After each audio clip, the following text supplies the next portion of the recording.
Request करता हूँ कि इस नोटिफिकेशन की जो असलियत है उसको सामने लाएं। पुलिस का काम हमें तस्दीक दें, ये नोटिफिकेशन असली है तो फिर ठीक है, ये नोटिफिकेशन जेली है तो हम उसको फिर फैलाएं, क्योंकि सोशल मीडिया पर फेक न्यूज़ फैल रही है। अच्छा, सबसे अहम मामला, अगर ये नोटिफिकेशन असली है, अगर 2000 की फोर्सेज की तैनाती आज़ाद कश्मीर में की जाती है तो इसके असरात क्या निकलेंगे? इंतहा एक शबी है, उससे बहुत मोहब्बत करते हैं, लेकिन इस तरह के जो इकदाम हैं वो कश्मीरी अवाम और पाकिस्तान के दरमियान खलल डालने के लिए किए जा रहे हैं। जो मेरा नज़रिया, ये मेरा ज़ाती ओपिनियन है, इससे इख्तिलाफ किया जा सकता है, लेकिन मेरी नज़र में ये इंतहाई गलत इकदाम होगा कि आज़ाद कश्मीर में जो फोर्सेज हैं उनको डिप्लाई किया जाए पाकिस्तान से आज़ाद कश्मीर के, बिलखुसूस इन हालात में। अब इन हालात में अगर ये फोर्सेज डिप्लाई होती हैं तो जो अवाम है वो पहले ही मुश्तहल है। ज्वाइंट अवामी एक्शन कमेटी का जो एक फेम है वो नौजवानों में सर चढ़ के बिलखुसूस बोल रहा है। पूरी जो आज़ाद कश्मीर की आवाम है वो इस वक्त ज्वाइंट अवामी एक्शन कमेटी के साथ खड़ी हुई है, और अगर ये फोर्सेज डिप्लाई होती हैं तो आज़ाद कश्मीर में ये इंतहाई गलत इकदाम किया जाएगा। ये मेरा ज़ाती बयान है, हो सकता है गलत हो सकता है इसको अपनी तरीके से कोई उससे इख्तिलाफ करे, उसको बिल्कुल आकर सकता है। मेरा नज़रिया ये है कि अगर इस वक्त आज़ाद कश्मीर में 2000 जो फोर्सेज हैं वो डिप्लाई की जाती है तो ये इंतहाई गलत तरीन इकदाम होगा, और ये गलत तरीन इकदाम का खमियाजा जो है आज़ाद कश्मीर की हुकूमत को भुगतना पड़ेगा, यहाँ के हुक्मरानों को भुगतना पड़ेगा। अच्छा, कुछ पॉलिटिशियंस ऐसे हैं जो ये चाहते हैं कि टकराव हो, जो ये चाहते हैं कि ताकत से सारे मामले को कुचला जाए, और वो पॉलिटिशियन हैं कि जब ये अमल हो जाएगा वो अवाम की तरफ जाके खड़े हो जाएंगे और सीधा जिम्मेदार ठहराएंगे जाके गवर्नमेंट को, वज़ीर आज़म को, वज़ीर दाखिला को, हाँ जी इन्होंने किया, हमने तो खाली कहा था। अब वो पॉलिटिशियन ये चाहते हैं टकराव हो, लाशें गिरें, वो ये चाहते हैं आज़ाद कश्मीर के हालात ख़राब हो।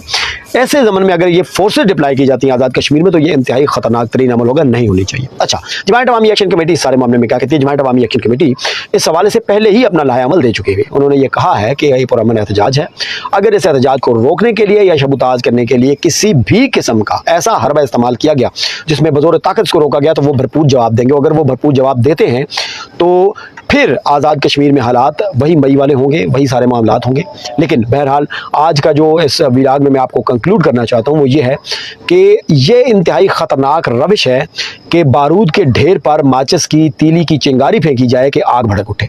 ये नोटिफिकेशन ऐसी ही एक चीज़ है, और अगर ये नोटिफिकेशन सामने आया है तो गुज़िश्ता रात से इस वक्त तक ना गवर्नमेंट सामने आ रही है, ना वज़ीर दाखिला हिम्मत दिखा रहे हैं, ना ही पुलिस के सरबराहान हमें तस्दीक दे रहे हैं। कोई भी तस्दीक नहीं दे रहा कि ये नोटिफिकेशन असली है या जाली है, ये नोटिफिकेशन 1 नंबर है या 2 नंबर है। ये नोटिफिकेशन से जो इबारत लिखी गई है 2000 फोर्सेज डिप्लाई करने की, क्या ये हकीकत है या गलत है? अब इंतहाई गैर जिम्मेदाराना रवैया इसको मैं कहूँगा।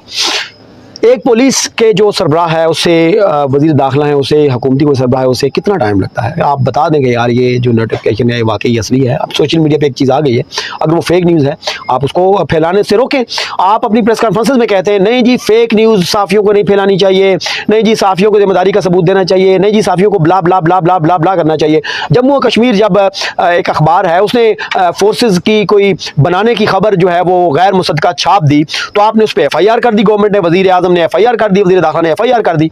और जब हमने उनसे मौक़िफ़ लिया तो उन्होंने भी यही कहा जी हमने बारहा जो हुकूमत के ज़िम्मेदारान हैं उनसे रब्ता करने की कोशिश की, हमने मौक़िफ़ लेने की कोशिश की, लेकिन उन्होंने हमें मौक़िफ़ नहीं दिया। और कल जब आप पे ऐसा मामला होता है, कल जब आप पे ऐसी चीज़ें होती हैं, कल जब ये फेक न्यूज़ सामने आती हैं तो आप उस पर मौक़िफ़ नहीं देते। फिर यार जर्नलिस्ट तो बहरहाल रिपोर्ट करना है ना। अब हमने भी रिपोर्ट किया है, हमने रात को ये रिपोर्ट किया कि नोटिफिकेशन ये सोशल मीडिया पर गर्दिश कर रहा है, लेकिन ये असली है या ये कोई जाली है, इस बात की तस्दीक हमें हुकूमत नहीं दे रही।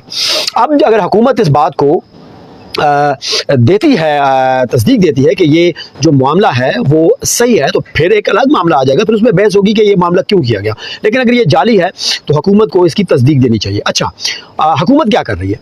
वज़ीर आज़म आज़ाद कश्मीर मेरे ख्याल से वो 14 अगस्त के बाद मुज़फ़्फ़राबाद तशरीफ़ नहीं लाए। वज़ीर दाखिला हैं, उसके अलावा हुकूमती सेटअप है, जो तर्जुमान हुकूमत है वज़ीर इत्तलात वो बैरूनी ममालिक के दौरे पे हैं, जो बाकी दीगर जो आपके वज़रा हैं, जो अहम ओहदेदार हैं, वज़ीर कानून हैं, दीगर आपके वज़रा हैं, वज़ीर दाखिला हैं, उसके बाद फैसल मुमताज़ राठौर हैं जो कमेटी का हिस्सा थे, सामने नहीं आ रहे, बिल्कुल वो पसे पर्दा हैं।